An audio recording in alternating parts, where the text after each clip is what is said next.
Peace. This is Brother Tim, and I'm on mile 3. Took me a nice run. I discovered something new about running that maybe might help some of the people running out there. I used to try to increase my time by increasing my pace. But what I did today was I just started doing little short steps. And I found that I started running faster, covering more space. And it was really good for my run. Increased my workout, reduced my time. So that's some advice for some of you out there that might be just starting your runs. Take shorter steps. And that kind of brings us into the talk for today. Sometimes shorter is better. Sometimes it's best to take small steps to make giant, large steps. I'm reminded about a lot of the statistics of some lottery winners.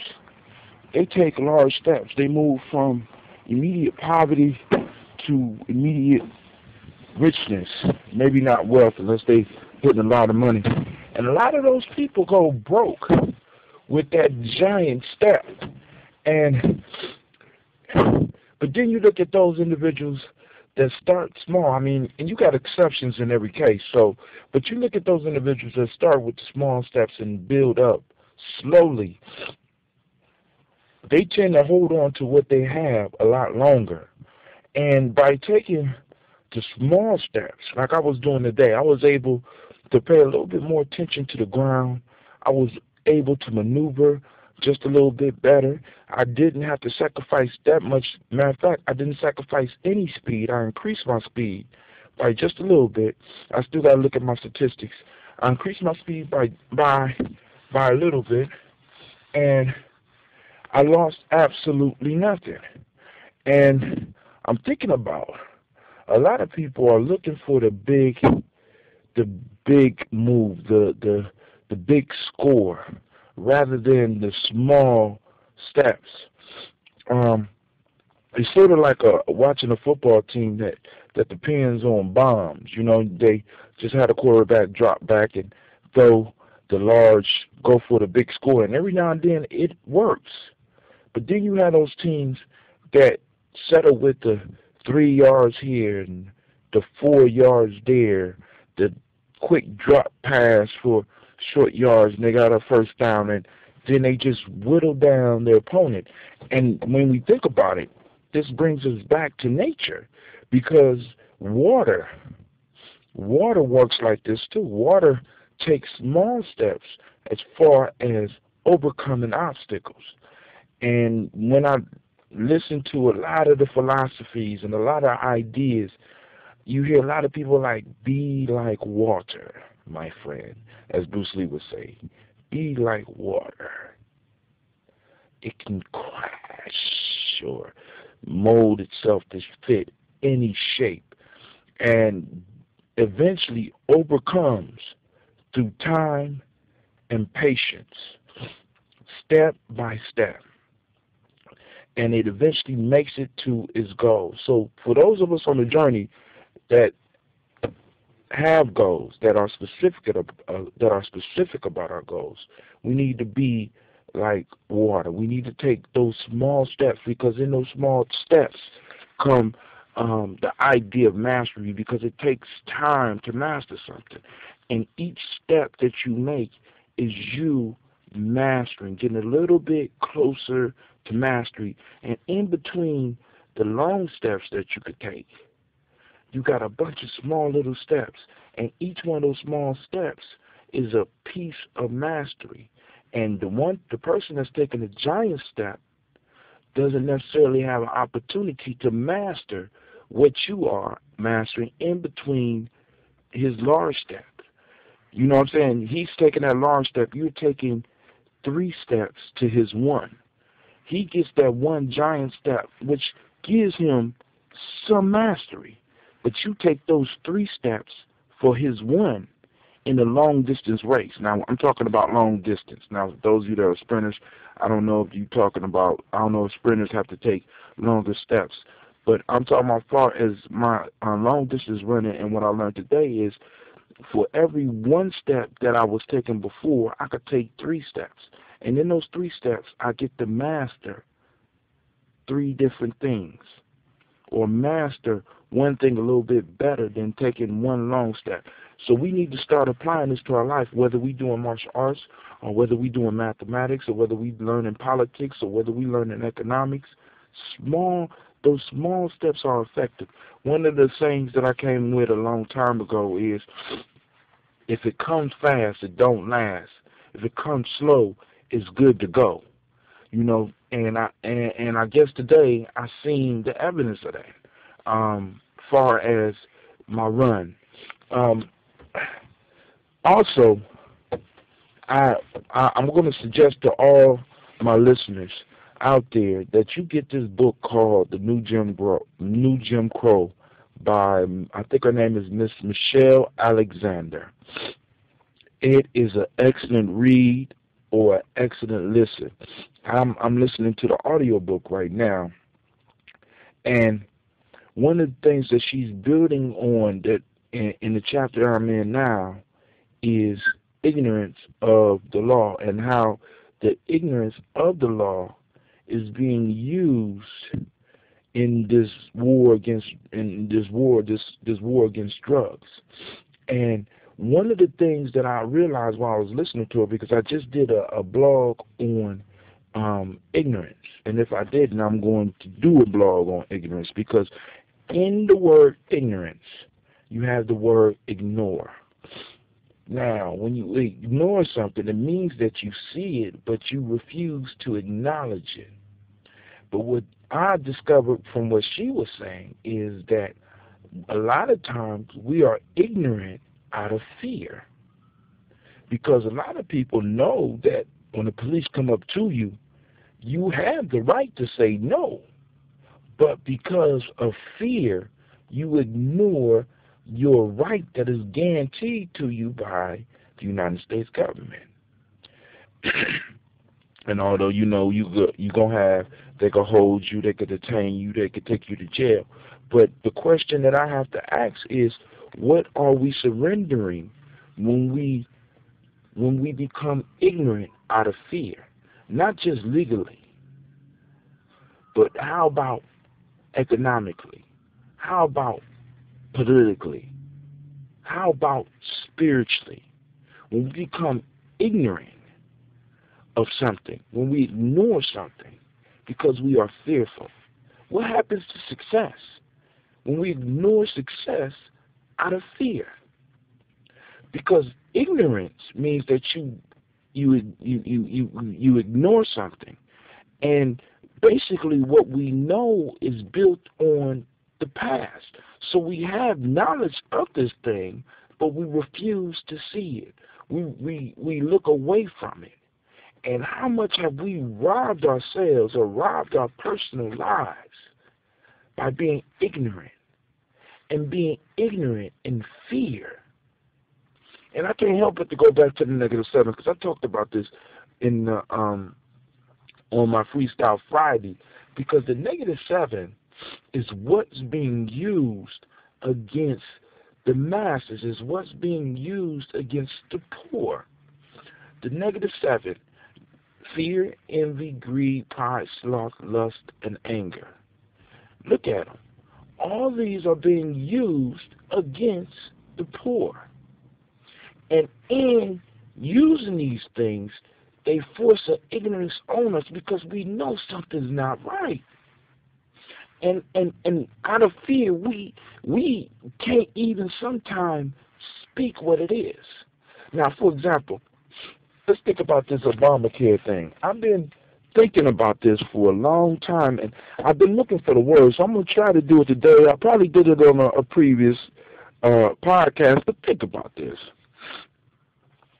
We got Republicans and Democrats talking about medical care and how one side saying that medical care is a human right.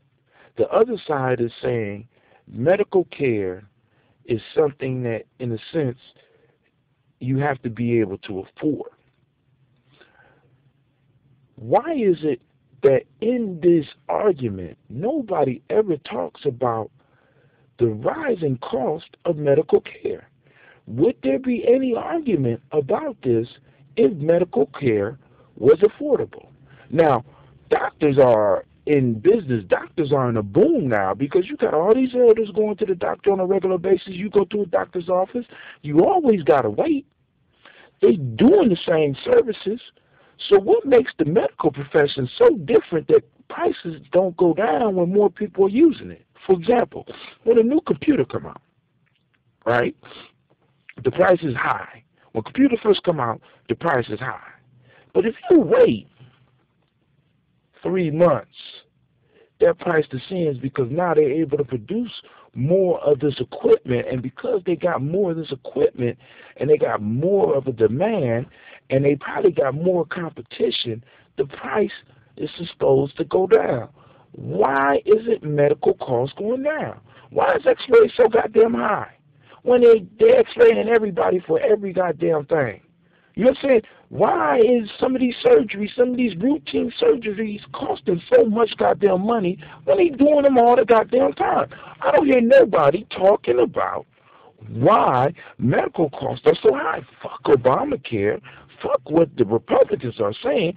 Why don't we get on the medical industry and find out why they are not keeping up with the demand piece? If enough people are getting these services, then we ought to demand that the motherfucking prices need to go down. But I know people will be out there, well, it's the free market. Well, you know, because think about this. All right, cool. Let the medical profession have their free market. Why isn't some of these politicians talking about preventative care? All right, cool. You motherfuckers want to keep your prices high. What I'll do is I'll get in the front of what you're doing, let you have the customers you have now.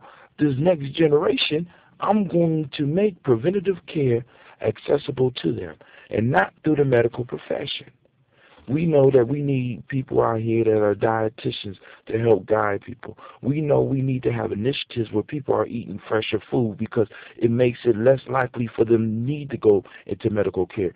We're going to find a way to finance workout programs being put into public schools and to recreation centers that are affordable or even free so that these people are healthier. We're going to make sure that people know what they need to do to take care of their teeth. And we're going to do all this preventative shit. We're going to make sure we're going to increase the amount of training and on addiction as far as tobacco and alcohol. And we're going to train people, or we're going to train people to help people get rid of some of these addictions. And you have all this preventative shit out. You might call it new age, you might call it new wave or whatever, but why not do that shit if the medical people don't want to bring their shit down? There's no reason when I got 15 doctors in one area, every last one of these motherfuckers got the same price. And they send my shit off to my insurance company, and they billing this shit out my insurance company, and then my insurance company is sending me a motherfucking bill. What? Nobody is addressing the issue that the medical cost is too high. And let's go, and since I'm on that shit, let's go into the housing shit. One time I put on Facebook, I'm looking at these houses that motherfuckers are building now, and I don't want to take away from the craftsmen. And I don't want to, but are these houses, should these houses cost as much as these motherfuckers are putting on there? I mean, does the equipment and the labor really cost that motherfucking much? When you go out to Amish country and these motherfuckers is raising a barn in a weekend. They do barn raising parties and shit. And they raise a motherfucking barn and they building houses. And they houses be lasting longer than some of the shit we got. I mean, really, man, I'm kind of perplexed because some of these issues that I'm seeing, It's like we're taking these long steps and missing the small steps in between. I guess because we've been taking long steps for so long that we have just totally stopped mastering getting to where we're going, and just we're in such a hurry to get to where we're going. We're in such a hurry to keep up with the Joneses. We're in such a hurry to get to success that we want to run past all the important parts that gets us the mastery, so that we have the sense to ask the fucking questions. You know what I'm saying? Why isn't there a viable third party yet? I mean, nobody thought about that shit.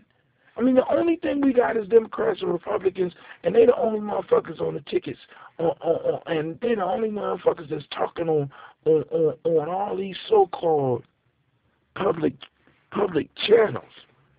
Why don't we have some third-party people up there?